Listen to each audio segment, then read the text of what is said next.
su radio, su TV o están escuchando en celular música, eso también apáguenlo, corten su YouTube, todo lo que está ajeno al tema, ¿ya?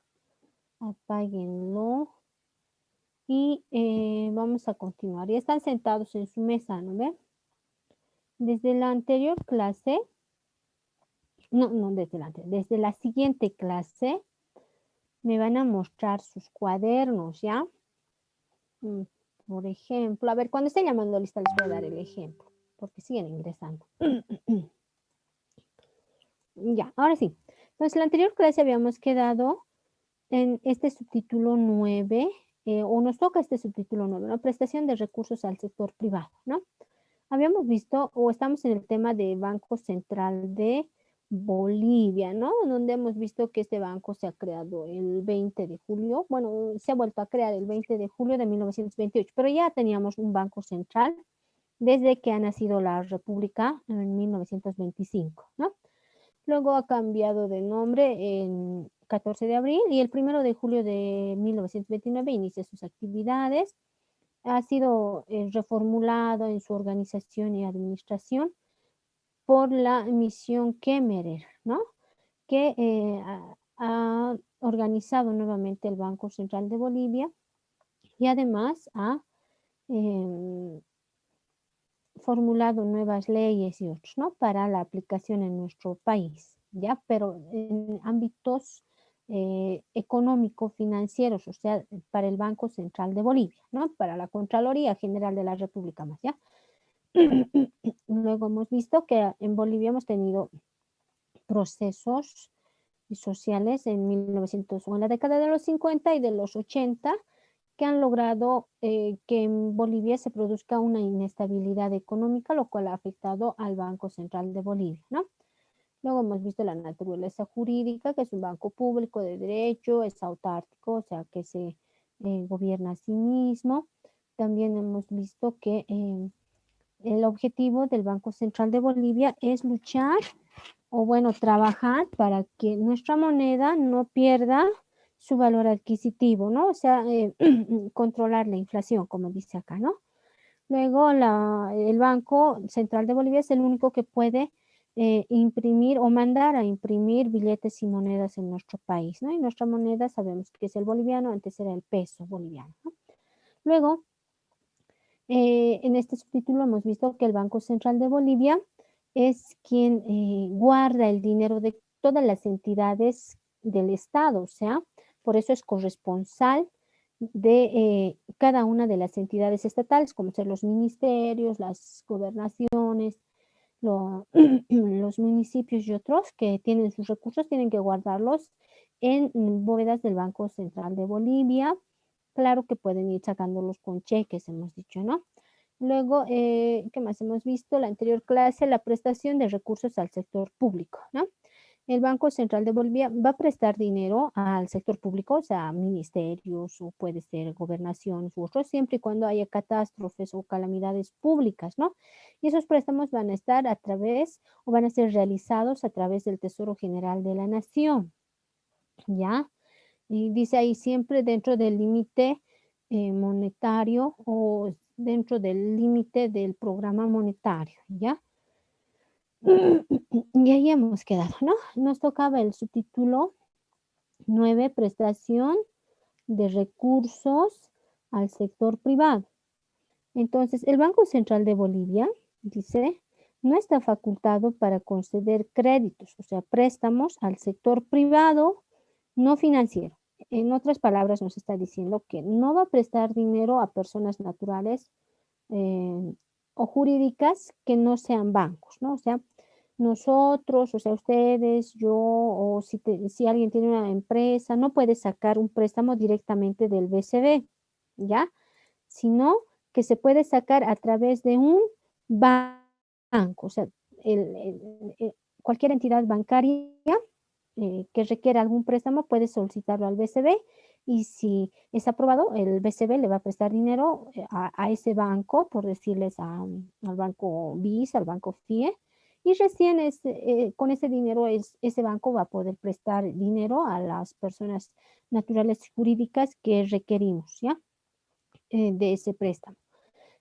Incluso dice, ¿no? Incluso antes cuando administraba los recursos de desarrollo, los canalizaba a través del sistema de intermediación financiera, es decir, que eh, antes el BCB también hacía préstamos, pero al sector agrario, a los ganaderos y otros, ¿no? Entonces, incluso ahí los realizaba los préstamos a través de los bancos que tenemos en nuestro sistema financiero.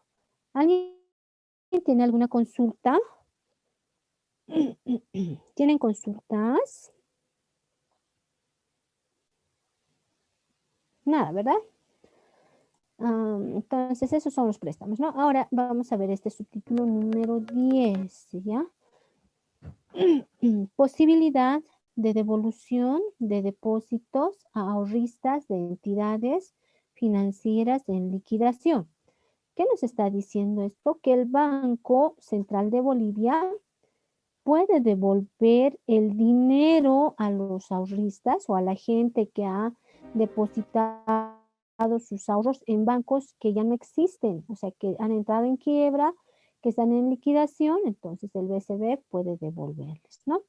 Y, y eso ha pasado con ya varias instituciones, por ejemplo, Mutual Guapay, me parece que se ha cerrado, todos sus ahorristas, dependiendo de si son pequeños, medianos o grandes, han debido recibir un certificado de devolución de ahorros del BCB, ¿no? Entonces, claro, no es en el momento que van a recuperar sus ahorros, pero los recuperan, ¿ya?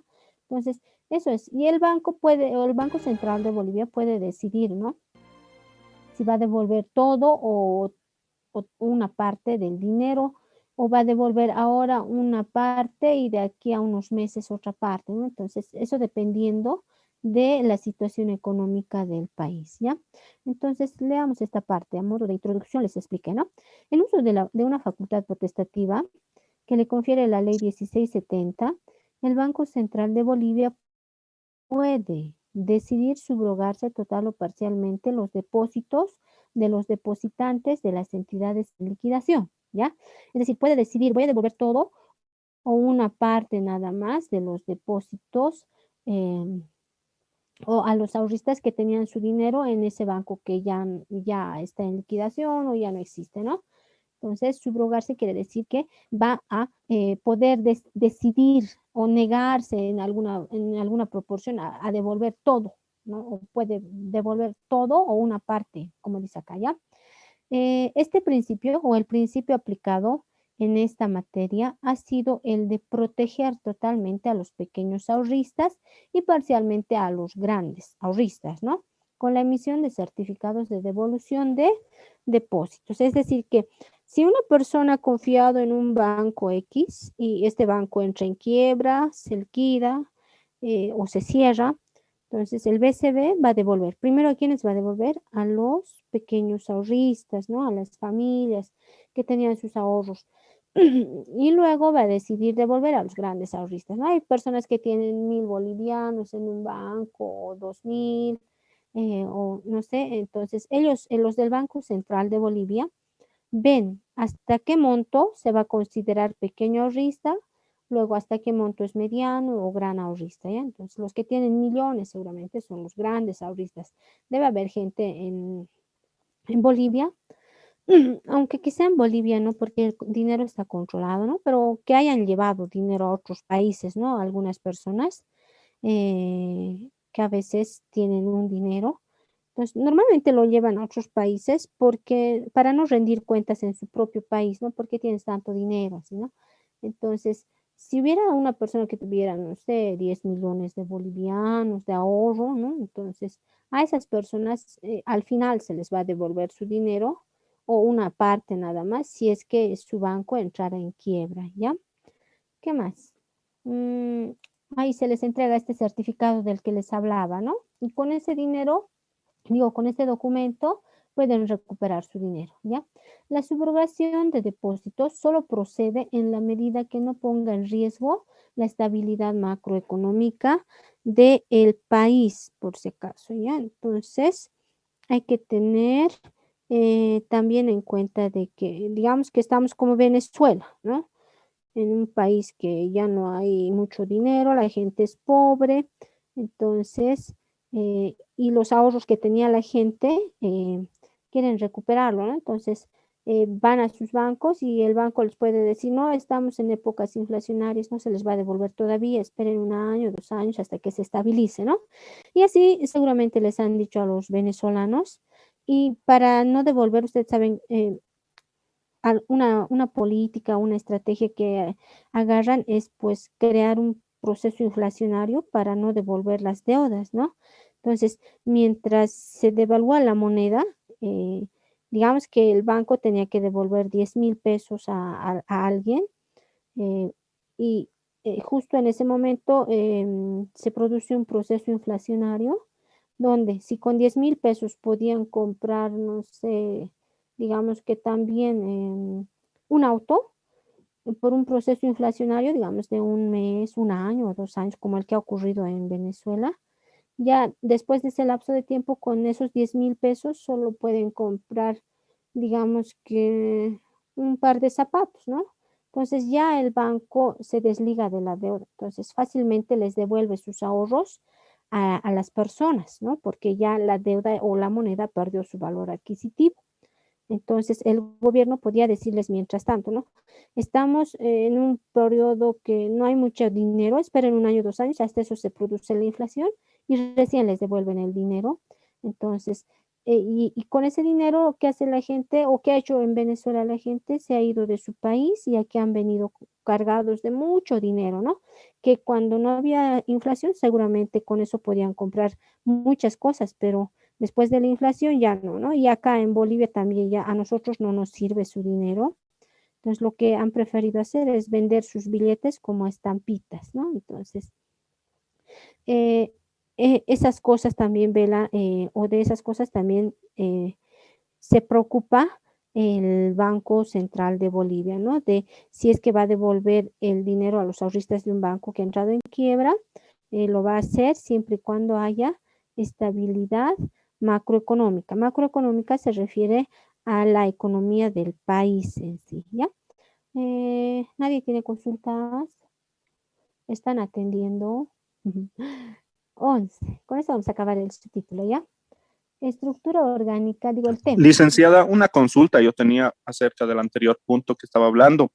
En A el ver. caso de que eh, tengamos ahorros, digamos, pero en otra moneda, ¿no se ¿Ya? devalúa o sí nos van a dar al tipo de cambio, digamos, habría algún efecto, digamos? Ah, Porque si fueran no. bolivianos, si hubiera una Mm, devaluación, esa es una pregunta. Ahora la otra sería si tenemos ahorros en UFBs. Hay muchas entidades financieras y también mm, cooperativas que tienen ahorros que puedes ahorrar en una FB, ¿no? sí. Y eh, pasaría lo mismo, licenciada, ese análisis. no.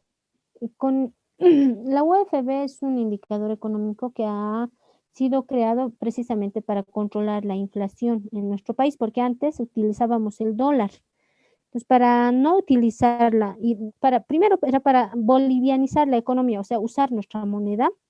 Entonces, hemos decidido estabilizar el tipo de cambio del dólar, ¿no? Y luego se ha creado la unidad de fomento a la vivienda.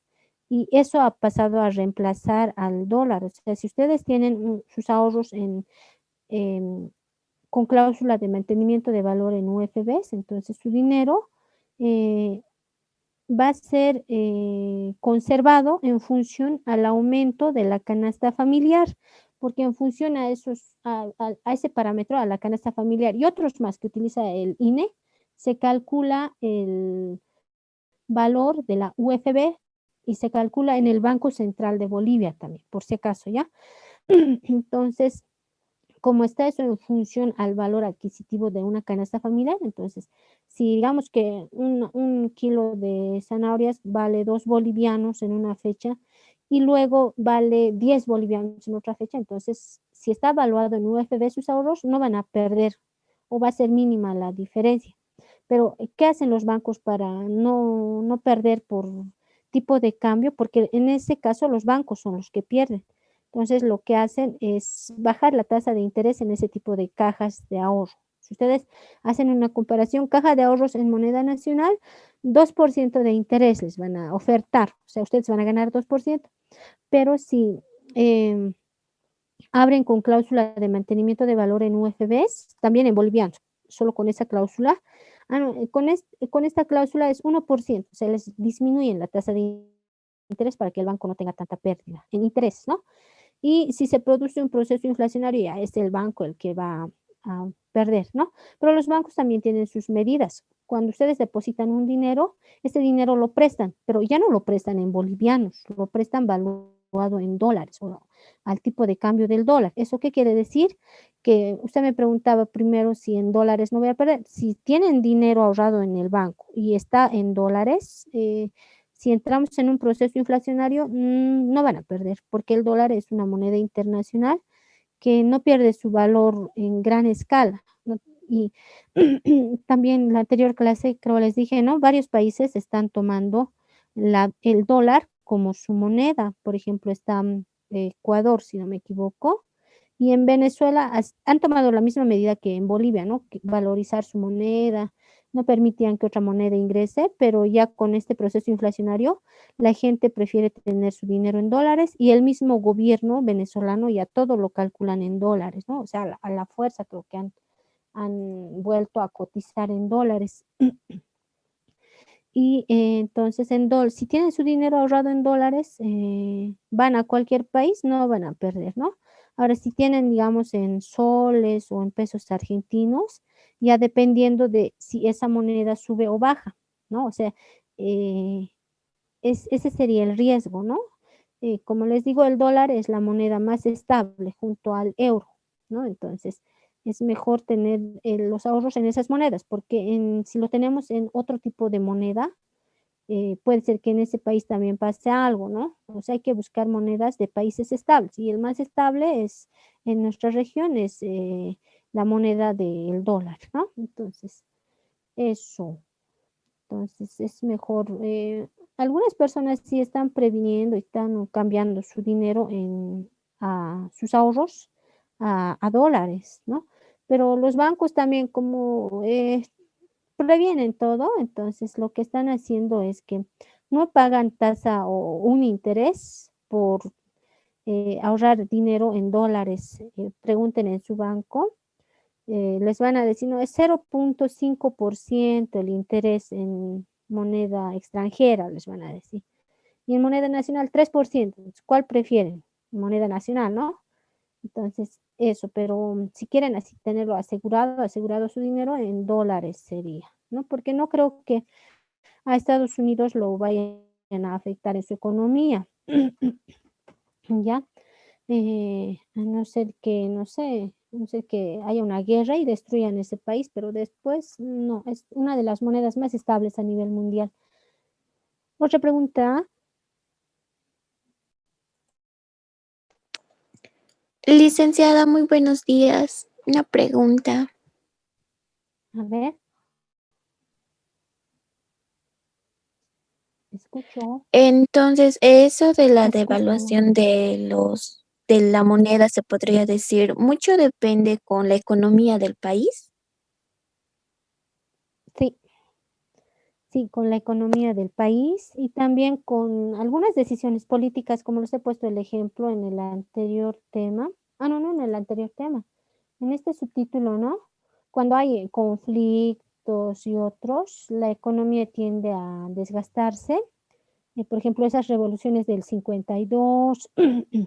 Luego, cuando nos hemos liberado de un gobierno de facto, que era de García Mesa, porque García Mesa ha entrado por la fuerza, ¿no? Él ha tomado el poder judicial, el poder legislativo, todo lo dominaba, o todo lo domina un gobierno de facto, ¿no?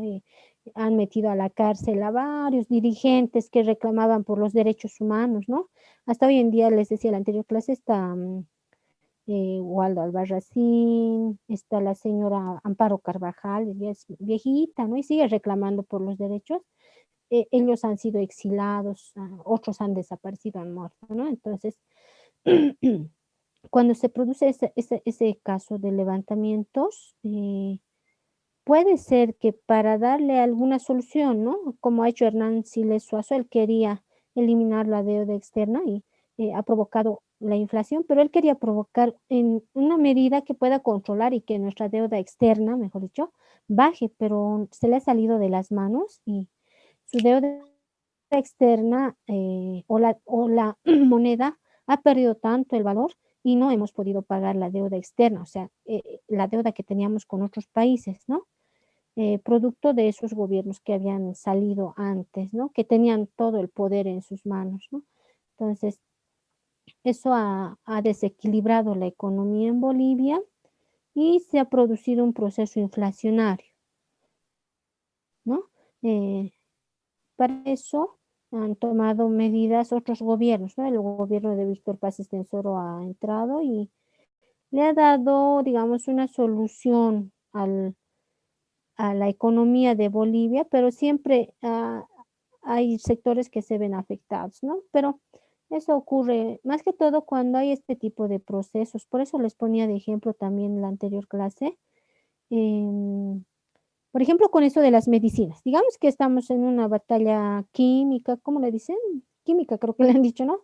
Digamos que fuese ese el caso, ¿no? Entonces, ¿qué hace la gente para eliminar al enemigo? Han creado un virus, digamos, y ¿qué han hecho otros? Se han enriquecido, ¿no? Lo que han hecho es aumentar el valor de medicinas que valía, digamos, 0,50 centavos de dólar, ya valían $70, ¿no?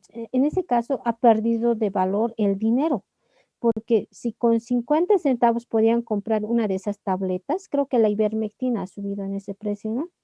Entonces, luego valía ya mucho dinero, entonces ha perdido el dinero, ¿no? Entonces, cuando en una economía pasa en todo ámbito ese tipo de eventos, entonces se producen estos procesos, pero em, nada podemos hacer, creo, ante eso. A veces los gobiernos también mediante sus leyes, de la noche a la mañana determinan que la moneda se va a devaluar un 1%, digamos, ¿no? Entonces nadie sabe, o sea, de hoy día a mañana así también ha salido en Venezuela y en otros países, y aquella vez también en nuestro país en la década de los 80, ¿no? Digamos que hoy día felices nos dormimos y mañana ya en el noticiero, ¿no? O publican en la Gaceta el tipo de cambio del dólar ya es tanto, ¿sí, no? Entonces, nuestra moneda ya se ha devaluado. Y de la noche a la mañana ustedes pueden preguntar a sus papás o abuelitos que la moneda aparecía con un valor distinto, ¿no? Hoy en día el pan vale 50 centavos, ¿no? Al día siguiente se despertaba, no, ahora ya vale un peso, ¿no? Y en Venezuela ha sido lo más drástico, ¿no? Por eso mucha gente está escapando de ese país. Entonces, eso es, creo que mucho me extiendo en mis respuestas, ¿no? ¿Alguien tiene otra pregunta o entramos a este subtítulo? Está bien, licenciada, muchas gracias. Si quieren hacer alguna reflexión, tal vez ustedes saben mucho más que yo.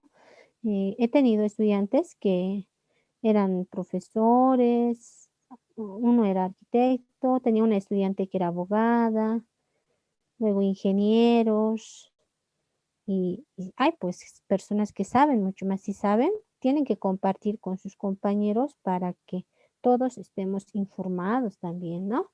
Claro, siempre con la neutralidad, ¿ya? Ahora sí, estructura, dice, ¿no? El Banco Central de Bolivia tiene su estructura, o sea, quienes lo dirigen, ¿no?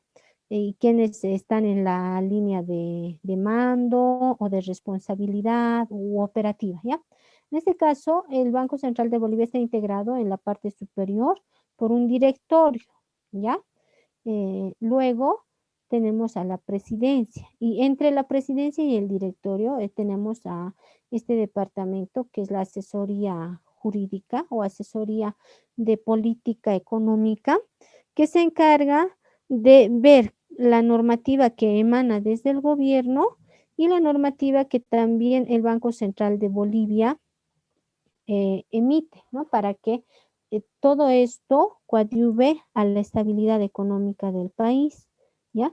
Luego esta gerencia de auditoría interna se va a encargar de fiscalizar las actividades que se desarrollan dentro del Banco Central de Bolivia. Es decir, si se está, digamos, algún municipio, gobernación o algún ministerio, alguna unidad del gobierno solicita dinero para algo, pues tienen que fiscalizar, ¿no? Que la solicitud esté bien realizada, que esos recursos realmente se vayan a aplicar en donde están indicando, ¿no? Las autoridades, pero esto es internamente. Luego, auditoría externa viene ya desde la Contraloría, o sea, ellos pueden decir, no, todo está bien, no hay nada raro, ¿no? Pero desde la Contraloría pueden revisar, y esa es auditoría externa, y pueden revisar también, tal entidad estatal ha sacado tanto dinero y lo ha aplicado en esto, a ver sus facturas, sus contratos, licitaciones y eso. Entonces la Contraloría va a realizar eso, pero auditoría interna es dentro del BCB, ¿ya? Luego tenemos la gerencia general. A su cargo tiene varias o gerencias, ¿no? Y también hay subgerencias, ¿ya? Entonces, entre las que resaltan son la gerencia de operaciones internacionales, la cual trabaja con entidades, o sea, cuando obtenemos financiamientos, o sea, nuestro país obtiene financiamientos de otros países, entonces esta gerencia es la que se va a encargar de hacer los trámites, de comprobar los contratos, o sea, analizar los contratos. Luego tenemos la gerencia de operaciones monetarias, donde se va a tener control y también se va a velar por la estabilidad de nuestra moneda. La gerencia de tesorería está luego, donde también se toma en cuenta el dinero que se maneja en Bolivia, pero tomando en cuenta las recaudaciones que llegan al Banco Central de Bolivia provenientes desde nuestras entidades recaudadoras. La principal es el Servicio de Impuestos Nacionales, ¿no? Ya, pero el Servicio de Impuestos Nacionales lo que va a hacer es transferir todo el dinero a bóvedas del BCB y ahí se va a administrar el dinero, ¿no? Luego tenemos la gerencia de entidades financieras, donde se concuerda también, ¿no? La actividad del Banco Central con otros bancos que tengamos en el sistema financiero nacional, que pueden ser privados o públicos también, ¿ya? Por ejemplo, muchas veces, bueno, ustedes, el ejemplo más cercano, han depositado al Ministerio de Educación, pero en el Banco Unión, ¿no ve? El Banco Unión es un corresponsal del Banco Central de Bolivia, entonces está relacionado con el BCB, entonces en esta gerencia de entidades financieras deben estar los contratos por los cuales el Banco Unión va a recepcionar los pagos provenientes desde el sector o desde las personas naturales, ¿no? Eh, y también hay otros bancos, por ejemplo, si ustedes pagan impuestos, el Banco Sol, el Banco Nacional, muchos bancos recaudan los impuestos, pero luego los van a transferir al Tesoro General de la Nación. Esa gerencia de entidades financieras se va a encargar de hacer los contratos con esos otros bancos y velar también por el buen manejo y funcionamiento de esos dineros, mejor dicho, de esas cuentas y que van a generar dineros para el Estado boliviano, ¿ya? Luego tenemos la gerencia de asuntos legales, está conformado por un equipo jurídico, ¿no? Que va a trabajar en cualquier controversia que tenga el BCB. Luego está la gerencia de administración, la cual se encarga de toda la organización y gestión de las actividades en el BCB. Tenemos la gerencia de recursos humanos, que está encargada de administrar también, pero al personal, ¿no? Digamos, falta personal, entonces contratan y velan de que todas las personas que trabajan en el Banco Central de Bolivia, pues estén capacitados para desarrollar ese trabajo, ¿no? Y es muy estricto el Banco Central de Bolivia, no contratan digamos, como algunas otras entidades, ¿no? Dirigente sindical ya, que ocupe el cargo, así, ¿no? Acá no tiene que ser profesionales, economistas, auditores, y así, ¿no? Muy preparados. También la parte técnica puede ingresar al BCB, ¿no? O sea, no, pero tiene que ser personal preparado. Eso es, bueno, en ese aspecto son muy exigentes, al menos alguna vez yo fui a curiosear si se podía trabajar ahí, entonces son muy, muy estrictos y hay una competencia laboral para ingresar al BCB terrible. Digamos, uno va con un título o con algunos títulos, pero hay otros que ya tienen maestrías, doctorados, ni siquiera uno, sino dos, tres, y eligen a esas personas, ¿no? Em, en aquella ocasión no era tanto la influencia política, más era por la capacidad profesional y también los respaldos que uno podía presentar, ¿ya? Luego tenemos la gerencia de sistemas, que se encarga de la parte informática de todo el Banco Central de Bolivia. Hoy en día muchas operaciones em, son realizadas por medios informáticos, ¿no? Aplicaciones o programas informáticos. Entonces, el Banco Central de Bolivia no está atrás, está igual actualizado y em, todos los manejos se saben, ¿no? Por la sección informática. Y por eso les decía que es muy controlado en la parte de recursos humanos. Tienen que estar profesionales aptos y también con mucha ética porque van a manejar el dinero del país, ¿no? Y hay personas que aprovechándose de sus conocimientos en informática pueden aprovecharse del dinero del país. Entonces, en recursos humanos eligen, ¿no? A las personas con la mayor ética moral posible, ¿no? Entonces, mm, siempre es bueno la ética y tener los valores morales en un alto grado, ¿no? Y muchos dicen, no, las personas que realmente, y no dicen, está comprobado, las personas que tienen ética, que tienen alto grado en cuanto a valores morales, no son ricas, son personas que por su trabajo tienen lo que tienen, pero no son ricas normalmente, ¿no? Eh, o no son muy ricas, ¿ya? Eso. Luego tenemos la sugerencia de comunicación y relacionamiento institucional, ¿ya? Entonces, estas sugerencias trabajan ya dependiendo de estas gerencias, ¿no? Luego tenemos la sugerencia de planificación y control de gestión, sugerencia de gestión de riesgos, sugerencia de proyectos para infraestructura, ¿ya? Entonces, esa es la estructura del Banco Central de Bolivia. Acá se los he, bueno, yo he copiado para mostrarles el organigrama del Banco Central de Bolivia. Es grande, ¿no? Ustedes lo pueden ver de mejor manera en la página del Banco Central de Bolivia, o sea, por internet, ¿ya? Entonces, esta es su forma de organización. Acá están los niveles de mando o las líneas de autoridad y también las líneas de responsabilidad que son horizontales, ¿no? Y acá tenemos los mandos altos, medios y subalternos, ¿no? En la parte superior, puedo mover mi mouse, en la parte superior está el directorio, ¿ya? Luego, como les decía, está la gerencia de auditoría interna y la presidencia, ¿no? Y ahí están ah, sus sugerencias. También tenemos la asesoría de política económica eh, y luego tenemos la gerencia general, ¿no? Y ahí están las gerencias con las que trabajan y sus subgerencias. Cada uno tiene sus propias unidades, pero en sí todos están entrelazados por líneas, ¿verdad? No son flechas, están entrelazados por líneas, los cuales van a trabajar con el objetivo que decía ahí, ¿no? Velar por la estabilidad monetaria de nuestro país, ¿ya? ¿Alguien tiene alguna consulta? Con eso terminamos el tema,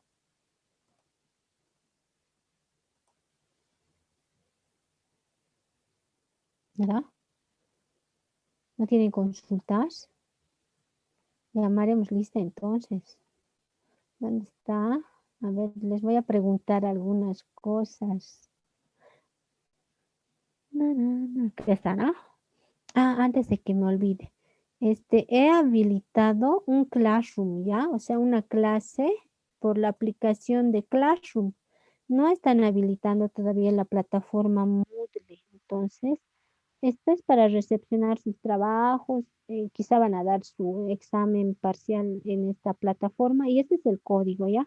Cópiense este código y ingresan a la plataforma y se inscriben, ¿no? A la plataforma, entran por su correo de Gmail y luego entran a Classroom y buscan, hay un icono o un pequeño anuncio que dice unirse a una clase y ahí tienen que digitar este código y se unen, ¿ya? Todavía no he publicado nada porque las publicaciones del tema 1, 2 y 3 ya están en este grupo de WhatsApp, ¿no ven? Entonces todos ya lo deben tener. Los siguientes temas sí ya los voy a ir publicando en el Classroom, ¿ya? O sea, ahora si entran, está vacío, pero como les digo, el objetivo principal es de recepcionar sus trabajos, porque las publicaciones que yo hago lo puedo hacer en PDF, ¿no? Pero desde el tema 4 ya vamos a usar el Classroom. Sus trabajos prácticos y otros me lo entregan por Classroom también. Y en el caso de que nuestras autoridades digan vuelvan a clases semipresenciales, entonces ahí me entregan, ¿no? En el link con sus trabajos, van a dar examen también ahí. Pero mientras tanto vamos a utilizar este Classroom, ¿ya? Para ingresar a este Classroom, les voy a solicitar que por favor pongan sus datos en su perfil de esta forma. O sea, que esté primero registrado su nombre, digo su apellido paterno, ¿ya? Alanoca, como en este caso, Alanoca Cruz Ana María. Así tiene que estar, igualito tiene que estar en su página o en su perfil de su correo electrónico, ¿ya? En el correo al abrir les han preguntado, ¿no ve? ¿Con qué nombre quiere entrar de usuario? Entonces tienen que poner sus apellidos primero y luego sus nombres, ¿ya? Em, a ver, está Alanoca Cruz Ana María. Hola.